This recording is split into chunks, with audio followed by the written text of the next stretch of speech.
Welcome to this joyous occasion. We finally made it. We're finally here.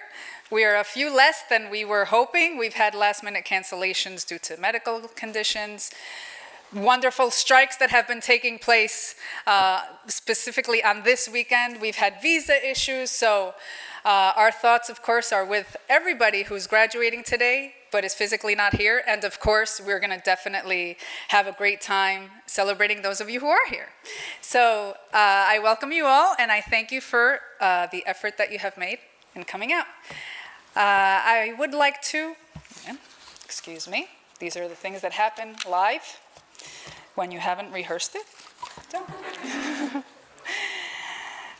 Well, congratulations and thank you. And my deepest congratulations to all of you who are here, because you have started studying during a pandemic, which I can only imagine must have been daunting, to say the least, with everything that was going on, and really thinking that positive mindset of thinking ahead, thinking of the future, thinking optimistically when the world was in a very pessimistic state. So we're extremely proud of each and every one of you, and we're also proud of our school's achievements because, as you know, our mission is to bring Swiss education to all. And we have become a truly international school. Just in this room, we've got people from as far away as Australia. We've got people from the African continent. We've even got graduates who unfortunately didn't make it, but as remote as Samoa. So we are very, very happy and very, very blessed about being able to really make this mission come to life. Our faculty, as you know, are of very different and diverse backgrounds and diverse nationalities as well. I think we have 12 nationalities, so we're really truly international, which makes us very proud. And one of the things that has made us extremely happy is to have seen how many people are truly looking to find and realize their best potential. It doesn't matter what religion you are. It doesn't matter what age you are. It doesn't matter where you're from or how many means you have. There's one thing that we as humans have in common, which is to be the best and better version of ourselves and to realize our full potential. And just a few of the examples of these wonderful people are here today. And with that, I would like to send our deepest love to our graduates from Ukraine, and our graduates from Russia and from other countries that are in conflict, because even when there are such extremely difficult situations occurring in their countries, they still are looking at the best part of life and thinking in the future. So now I will let you guys enjoy Dr. Stephen Harrison's company, who is the person that created this vision. Normally when I do these, I've just been a professor, and this is my first time as the dean of the establishment.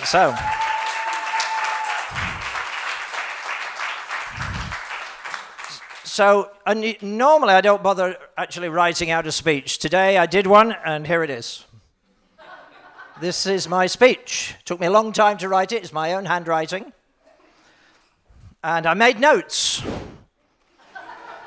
And I referenced them according to Harvard referencing. I did check it for plagiarism, and it came back 100% plagiarized, apparently. So it's not the first time people have seen this word. I'm sorry. It's maybe a bit repetitive for you. Some of you may already know it. So basically, just a little bit of an introduction. We started SSBR, I suppose, out of the issues and problems I was seeing with other schools in Europe and what they were probably doing wrong and how they weren't really treating their students in a good manner.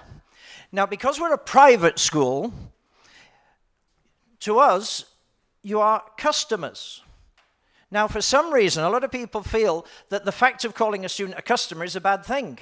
But I don't think it is. I think a lot of private schools have lost this idea of treating their students as customers, because what do we have to do? We are customer focused.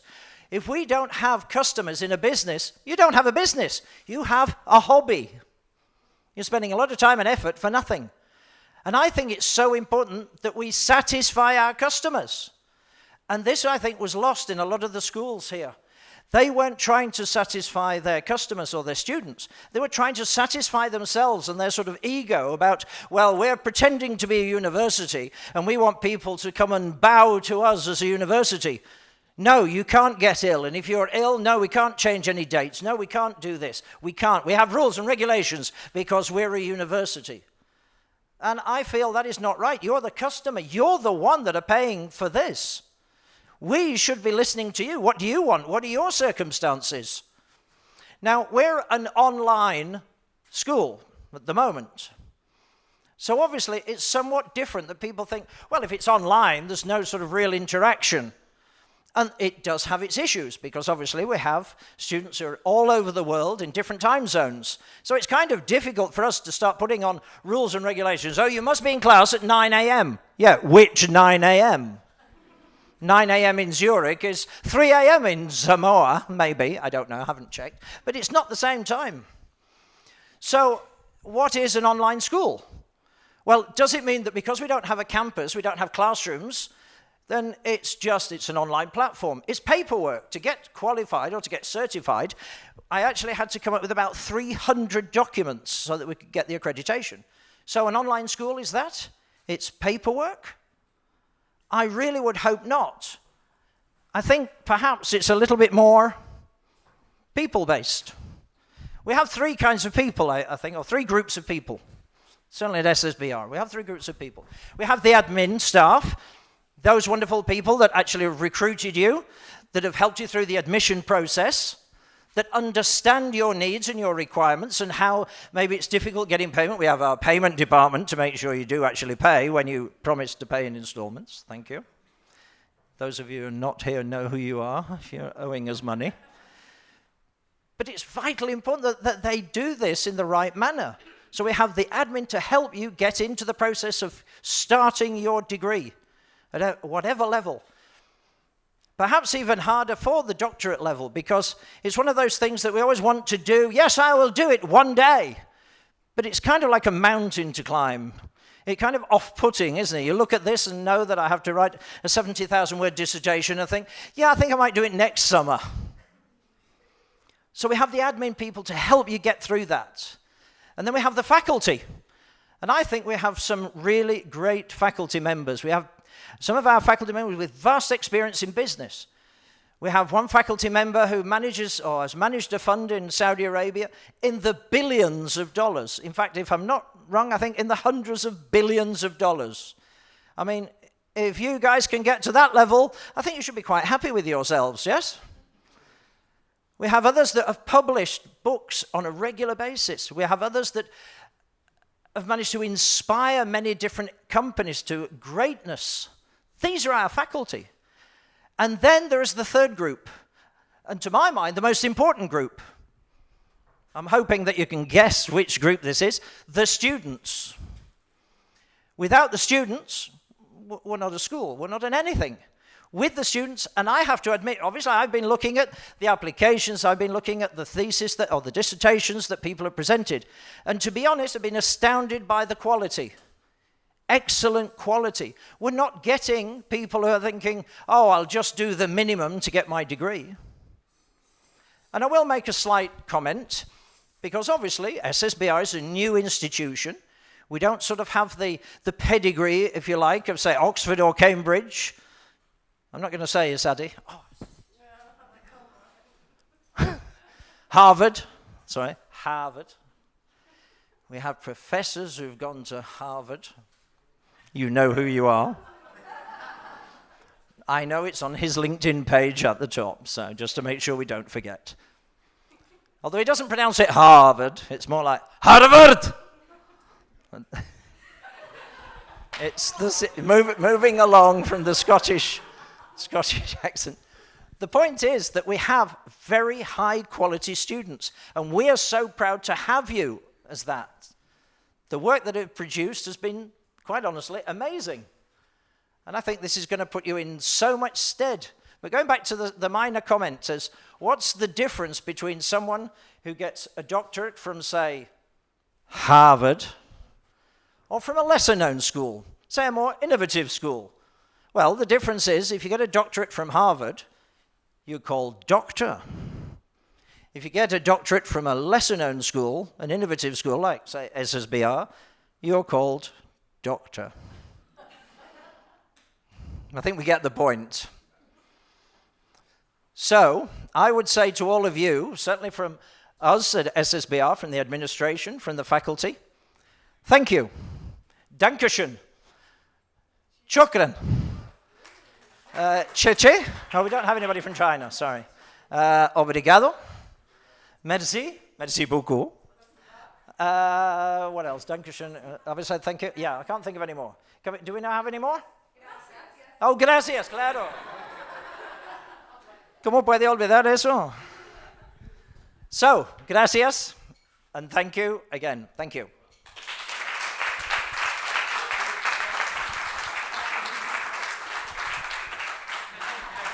I swore I was going to do that. Couldn't help. I swore I was going to do it. Thank you, Dr. Harrison, for that very, very entertaining and inspiring speech. Next up, we have a wonderful speech prepared for you by one of our doctoral alumnus, Dr. Paula Smith. So please put your hands together.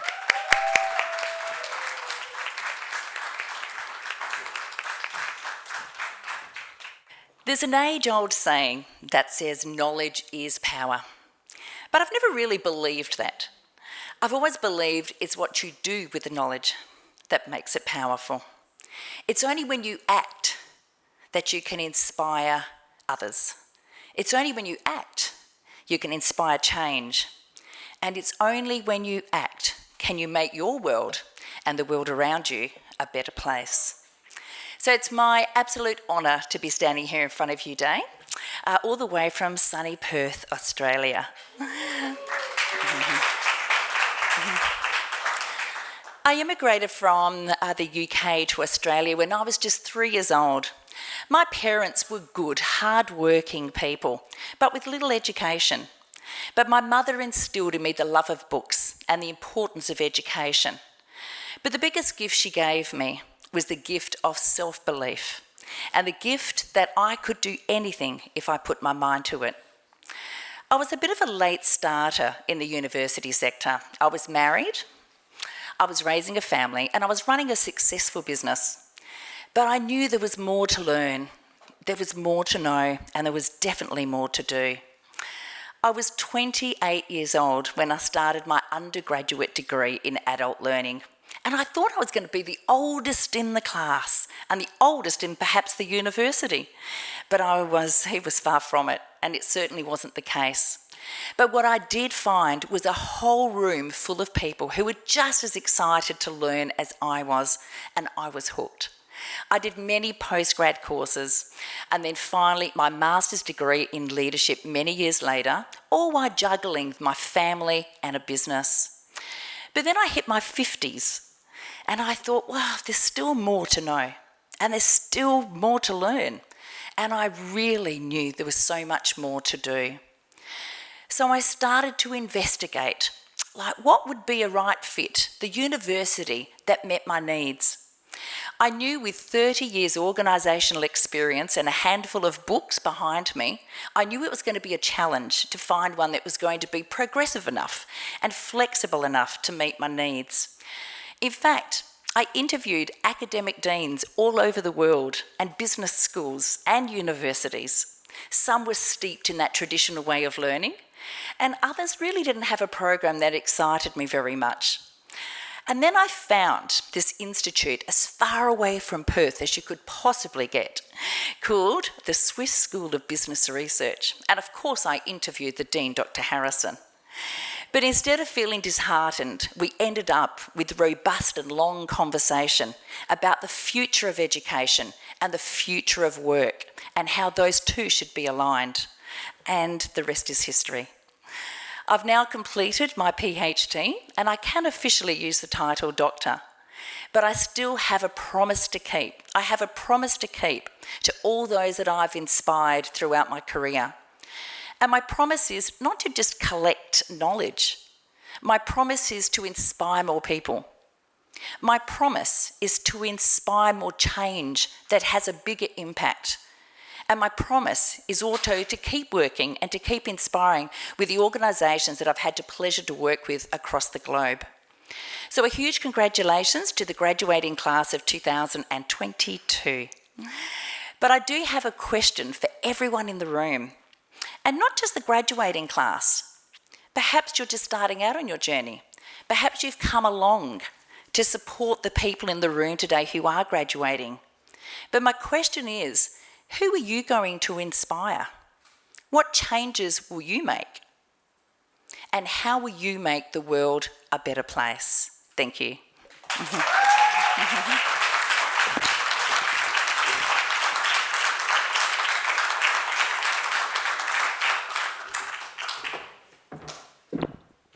Thank you, Dr. Paula. I'm definitely inspired, and I'm definitely going to go home thinking about how to answer your questions, so thank you. Next up, we have another great alumnus of our PhD of Philosophy and Management, Dr. Anthony Cairns.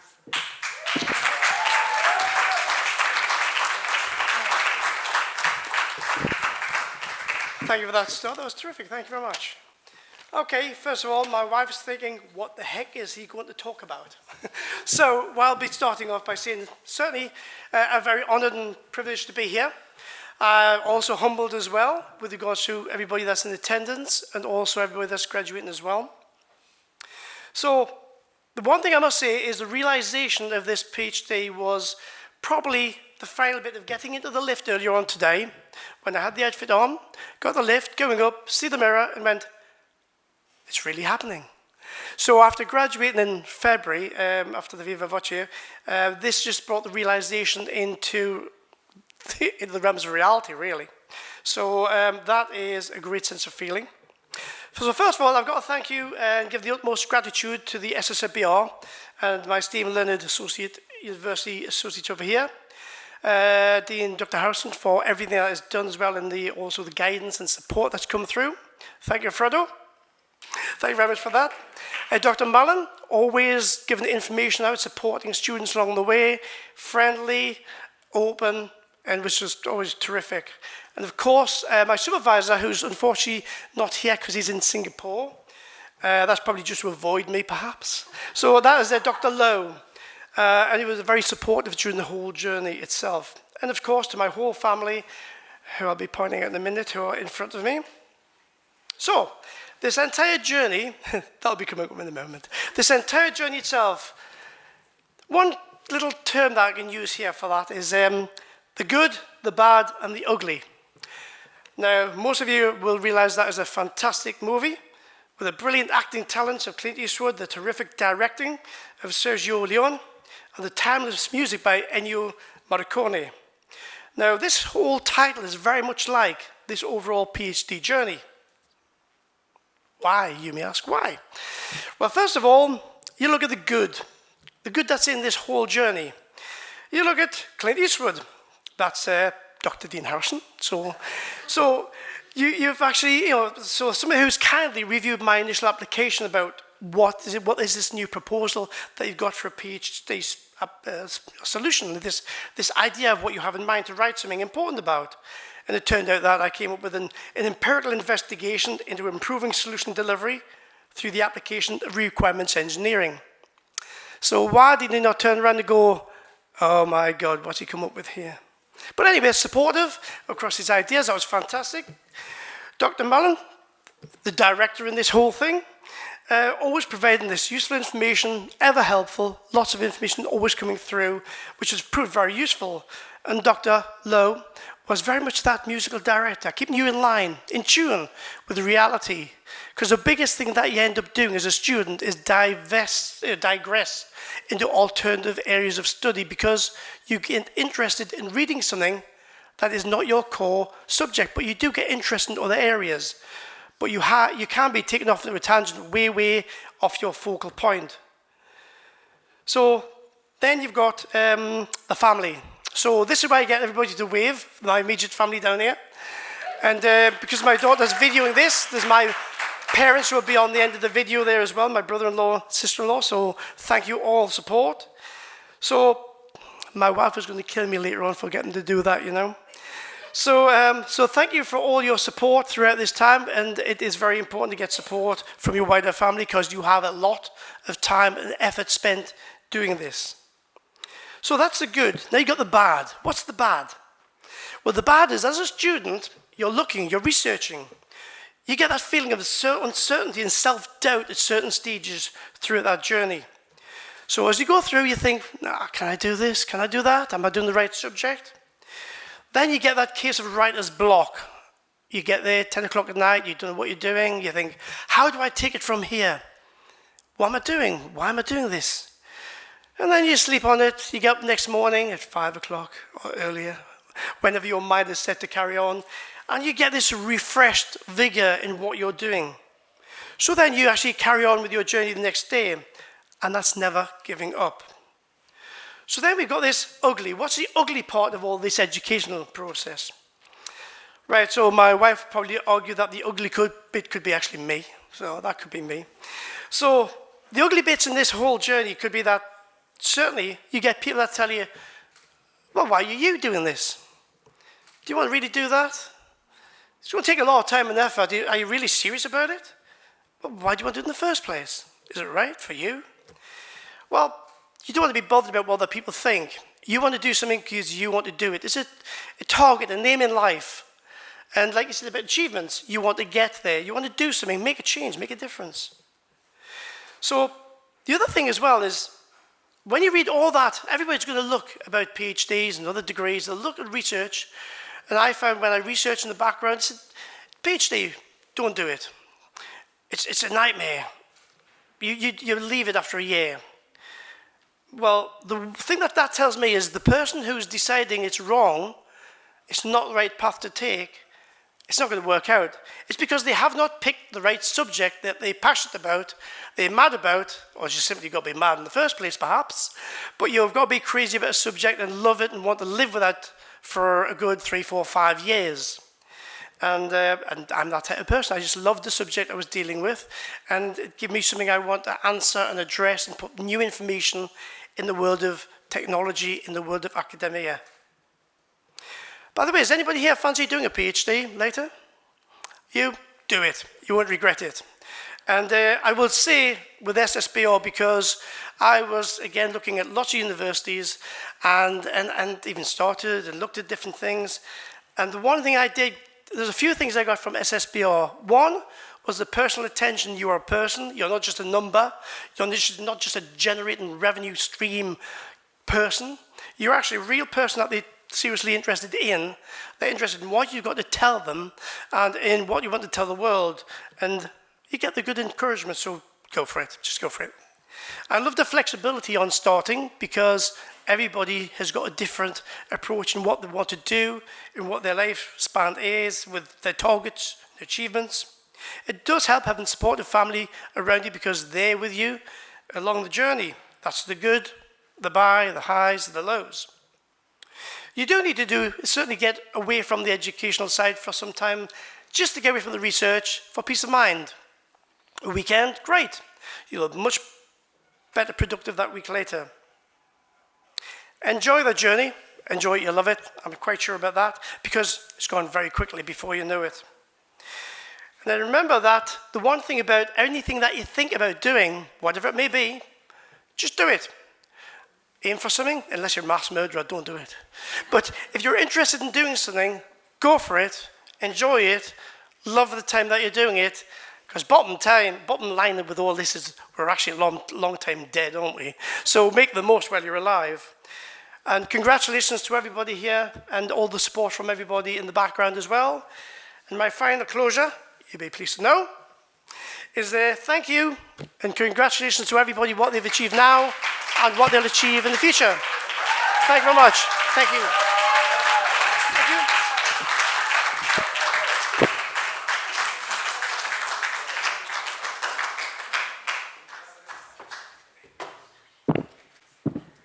Thank you, Dr. Cairns. We'll definitely take that into account for everybody who wants to pursue a PhD. We'll have to remember the good, the bad, and the ugly. So now we have gotten to the part that we are all here waiting for, diplomas. We're actually going to call everybody that's graduating. So I would ask that you, even though they're not here physically, to please do give everybody a warm applause, even if nobody comes up to collect their diploma. Dr. Steve, Dr. Stephen, if you can get the diplomas ready, please. I would ask, when your name is called, please come up through stage left, that staircase, and then you will be given your diploma and you can exit on this side.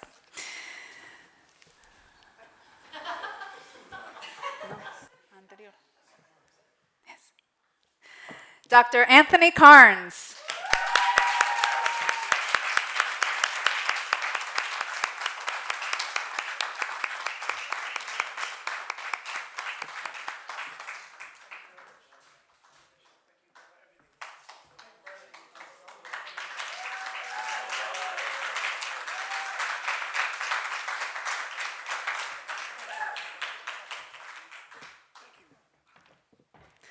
Dr. Amorpong Vashiramon.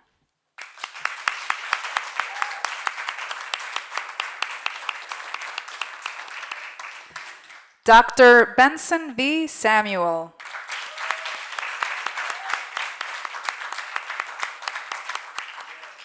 Dr. Ellis Laura Griffiths.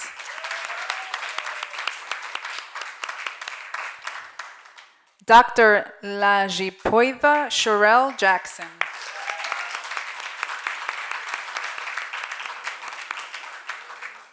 Dr. Margaret Gonsalves, who was unable to attend, but her husband will accept the diploma for her.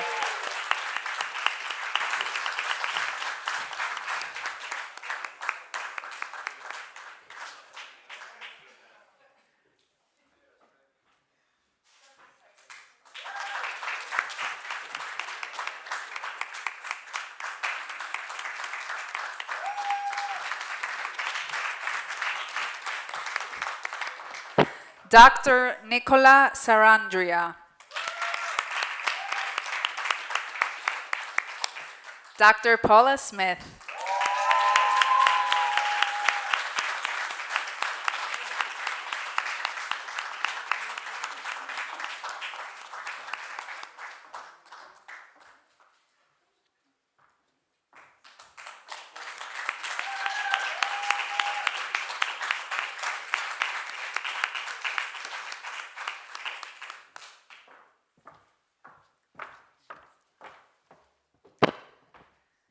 Dr. Penpisut Jintasothon.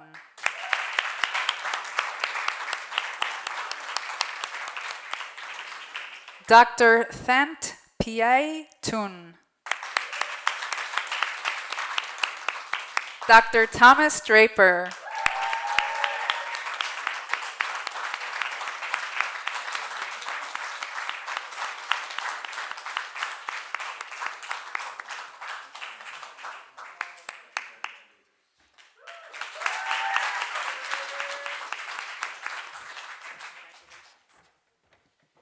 Dr. Zoa Yi Hein.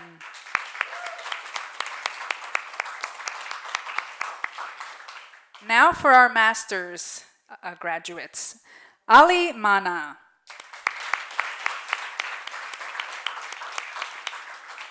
Adama Joseph Adama.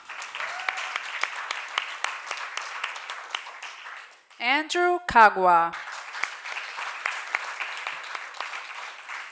Aizan Beshenalieva. Claudia Capelletti.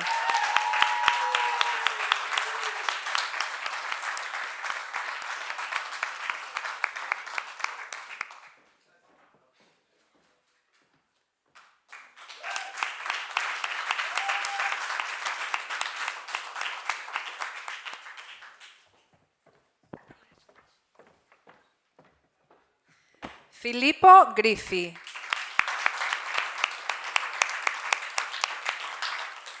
Caterina Kuziarina.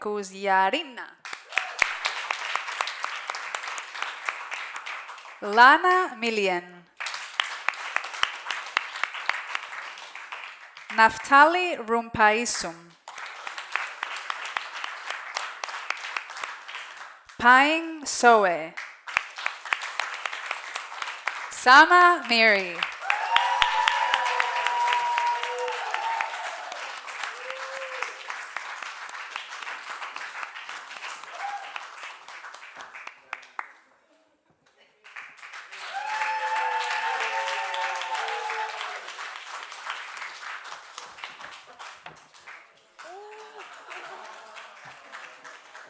And now for our bachelor's graduates.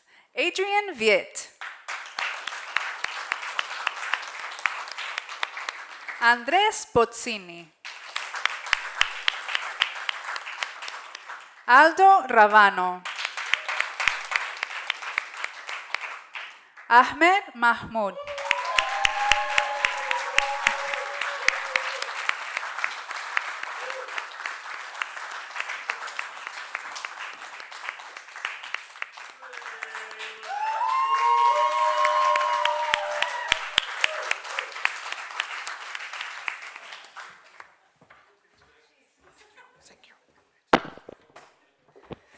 Daria Kondatreva.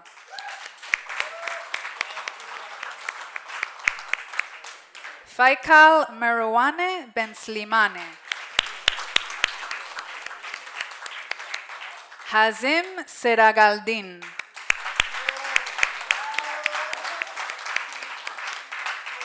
Hesham Omaran.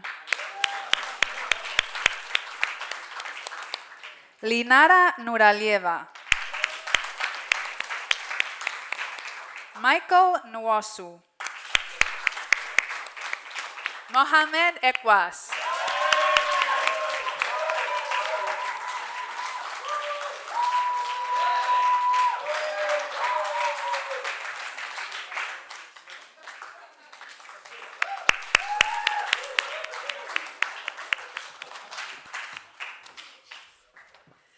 Mahmoud Moharem.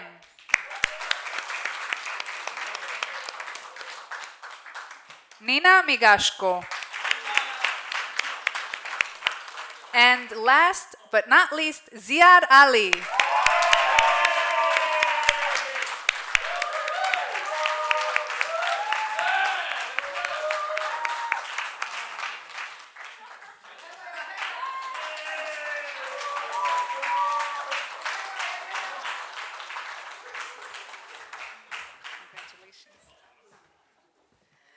Congratulations, graduates. You have your diploma.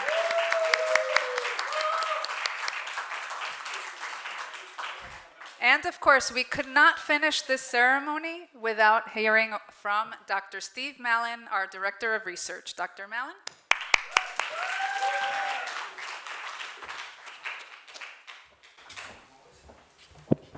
Hello. Okay, I'm not going to do the Stephen Harrison thing and kind of wander around with a microphone. I'm going to stand here and try to be dignified, or as dignified as a Glaswegian can be in this kind of outfit. This is not normally what I wear on a Saturday afternoon. But hello, everyone. It's really nice to see you in the inaugural, the first ever SSBR graduation. You are so special because you are the first. And that is just a unique moment for all of you and for the school as well. And we look forward to future graduations in Barcelona and other parts of the world. It's going to be a really exciting future for the school, but more importantly, a really exciting future for you. And I want to pick up on a point that Laura made at the beginning about you having made the choice at a time when the world was going in really bad ways. You chose to do this. You know, there are so many other things you could have done, including eating your weight in chocolate, which is what I did. But you chose this. And that shows an amazing amount of character and maturity and fortitude that many other people around the world were doing many other things to survive these last couple of years. But the fact that you chose to say, right, I'm going to dedicate this time to do this degree shows a lot about who you are. And I think you should be incredibly proud of yourselves because we are certainly proud of you. Thank you very much. Well done. Congratulations.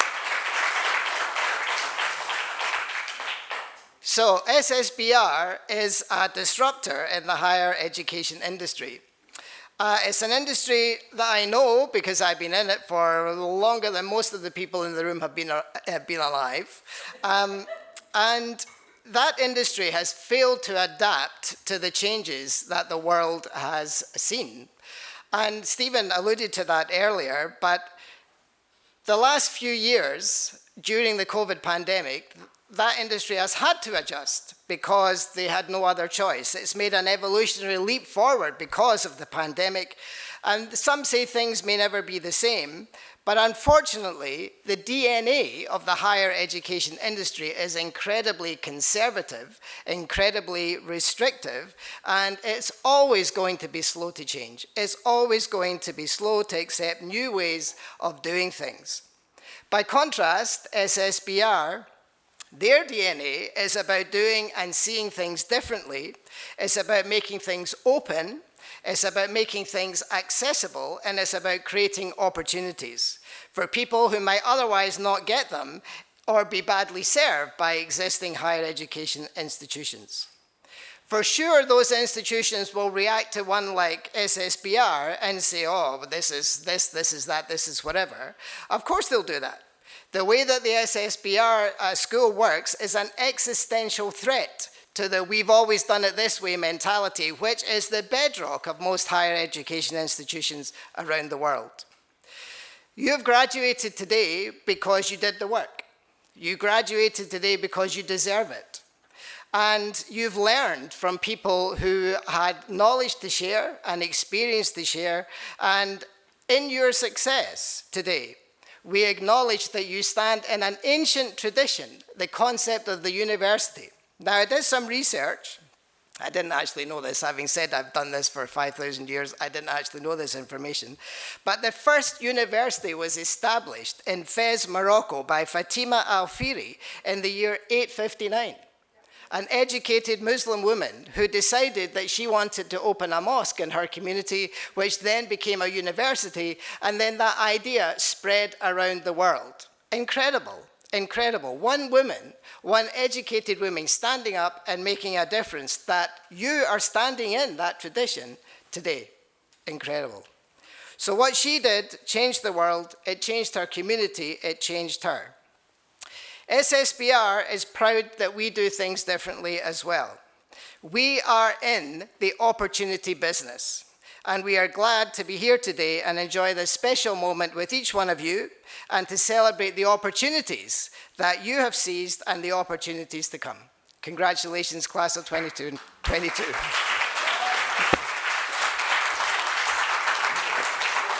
Thank you, Dr. Mallon. Well, we talk a lot about being companies being disruptive and disruptive industries, disruptive technology.